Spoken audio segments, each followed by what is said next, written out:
Di sebuah desa kecil di kaki gunung, hiduplah seorang anak laki-laki bernama Agus. Agus berusia 14 tahun, tetapi kakinya pincang sejak lahir. Meski begitu, ia tidak pernah mengeluh. Setiap hari, Agus membantu ibunya mencari kayu bakar di hutan. Suatu pagi, saat Agus sedang berjalan perlahan di tepi hutan, ia mendengar suara aneh. Suara itu terdengar lirih dari balik semak-semak. Suara apa itu? Agus bertanya-tanya sambil mendekat. Ketika ia menyingkirkan semak-semak, ia terkejut. Di sana terbaring seekor burung elang besar dengan bulu putih yang bersinar. Salah satu sayapnya terluka dan berdarah. "Oh, kasihan sekali kamu," kata Agus. Ia mendekati elang itu dengan hati-hati. "Jangan takut, aku tidak akan menyakitimu." Burung elang itu menatap Agus dengan mata besar, seperti memohon pertolongan. "Aku harus membantumu," kata Agus sambil mengambil kain dari tasnya. Ia membalut sayap elang itu dengan lembut. "Kalau aku membiarkanmu di sini, kamu bisa dimakan hewan lain." Agus berbicara pelan.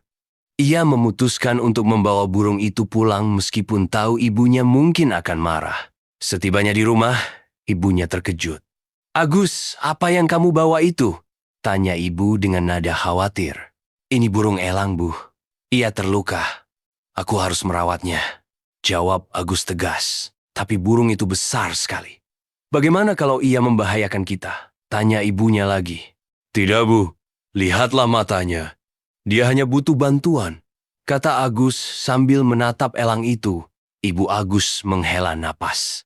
"Baiklah, tapi kamu harus bertanggung jawab. Pastikan ia tidak mengganggu tetangga." Agus mengangguk. Ia merawat burung elang itu dengan penuh kasih. Ia memberi makan dan membersihkan lukanya setiap hari. Dalam hati, Agus merasa bahwa burung itu istimewa. Malam itu, saat Agus tertidur, ia bermimpi aneh. Dalam mimpinya, elang putih itu berdiri di puncak gunung. Suaranya dalam dan tenang. "Agus, kau telah menolongku. Suatu hari aku akan membalas kebaikanmu," kata elang itu dalam mimpi. Agus terbangun dengan senyum kecil. Ia tidak tahu bahwa pertemuannya dengan burung elang putih akan mengubah hidupnya dan seluruh desa. Hari-hari berlalu. Sayap burung elang putih yang diberi nama Si Putih oleh Agus mulai sembuh. Burung itu semakin kuat dan sering ngepak-ngepakkan sayapnya di depan rumah. Agus sangat senang melihat perkembangan Si Putih. "Sebentar lagi kamu pasti bisa terbang lagi," kata Agus sambil mengelus kepala Si Putih. Namun, tetangga-tetangga mulai membicarakan keberadaan burung elang itu. "Agus, burung itu tidak boleh di sini. Itu pertanda buruk," kata Pak Karjo, tetangga sebelah rumah. "Kenapa pertanda buruk, Pak?" tanya Agus bingung. "Burung elang putih seperti itu jarang terlihat. Biasanya, kalau muncul, ada bencana yang akan datang," jawab Pak Karjo dengan nada khawatir. Agus tidak percaya begitu saja. "Pak, burung ini hanya terluka. Ia tidak membawa bencana apa-apa." Tetapi desas-desus itu semakin menyebar. Beberapa warga bahkan mengancam akan menangkap dan mengusir Si Putih. Suatu sore, saat Agus sedang mencari kayu bakar di hutan, Si Putih tiba-tiba terbang rendah mengikutinya. Agus terkejut. "Kamu sudah bisa terbang?"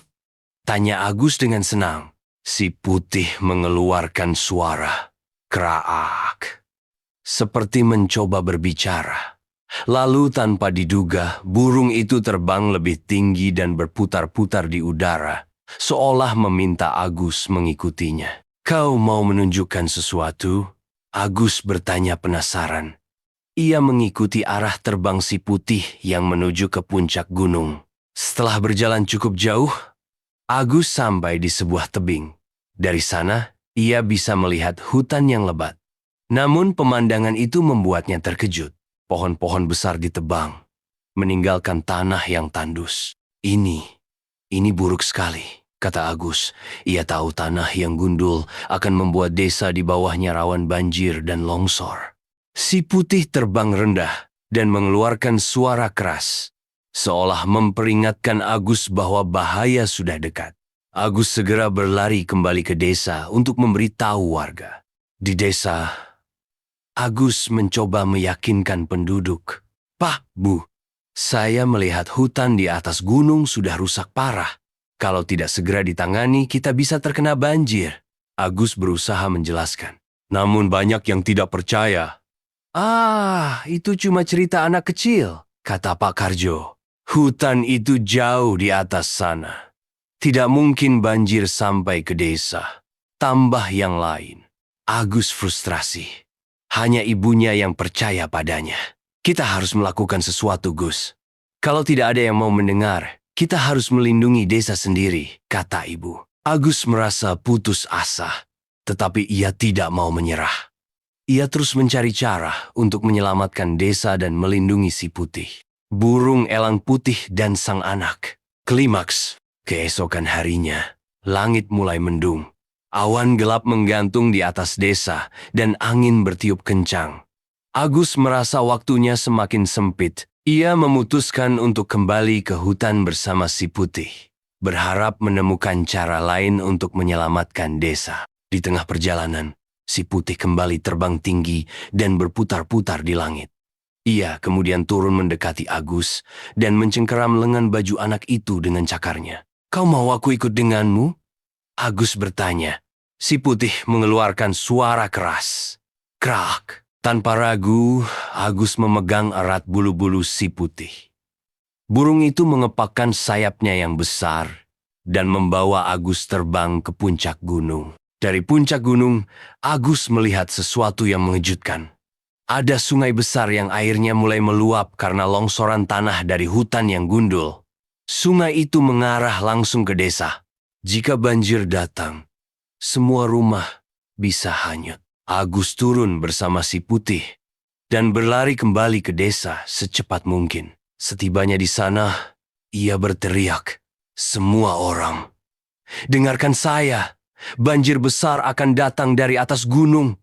Kita harus bersiap." Warga desa awalnya tidak percaya. Tetapi saat mereka melihat langit semakin gelap dan air di sungai mulai naik, mereka panik. "Apa yang harus kita lakukan, Agus?" tanya Pak Karjo dengan nada cemas. Agus berpikir cepat. "Kita harus membuat tanggul darurat di tepi sungai. Ambil karung, isi dengan tanah, dan susun di sepanjang tepi sungai."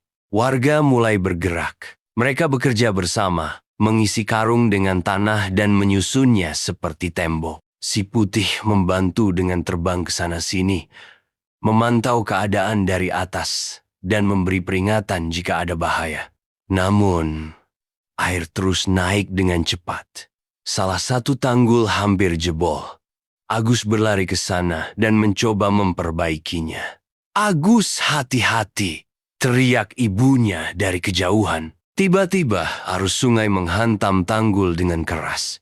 Agus hampir terseret, tetapi si putih menyambar bajunya dengan cakarnya dan menariknya ke tempat aman. Saat malam tiba, hujan turun deras.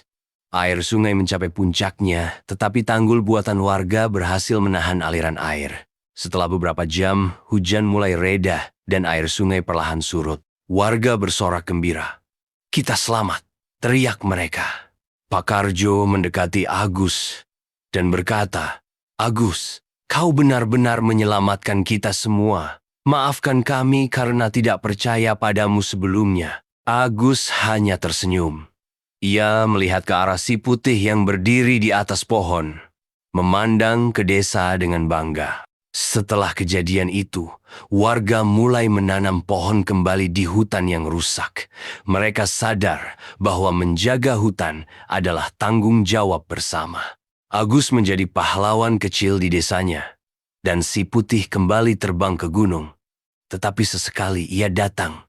"Kau telah mengubah hidupku, si putih," kata Agus suatu hari sambil memandang burung itu. "Terima kasih telah mempercayai aku." Si putih mengepakkan sayapnya sekali lagi sebelum terbang tinggi ke langit, seolah berkata bahwa ia akan selalu menjaga desa dari kejauhan. Hikmah dari cerita ini ialah berbuat baik itu penting. Agus menolong burung elang yang terluka. Dan akhirnya burung itu juga membantu Agus dan desanya. Kalau kita berbuat baik, kebaikan itu akan kembali ke kita. Dan berani mencoba hal yang benar. Meski banyak orang tidak percaya, Agus tetap berusaha melindungi desanya dari bencana. Berani melakukan hal yang baik itu penting, meski orang lain belum mendukung. Dan jaga lingkungan. Kalau kita merusak hutan, nanti bisa terjadi bencana seperti banjir. Jadi, kita harus menjaga alam supaya semua tetap aman. Lalu, kerjasama membuat segalanya jadi lebih mudah. Warga desa bekerja sama membuat tanggul, dan akhirnya desa mereka selamat. Kalau kita saling membantu, semua pekerjaan jadi lebih cepat selesai. Cerita ini mengajarkan anak-anak untuk selalu peduli, berbuat baik, dan menjaga alam sekitar. Jangan lupa subscribe ya channelku. Nantikan cerita selanjutnya yang menginspirasi.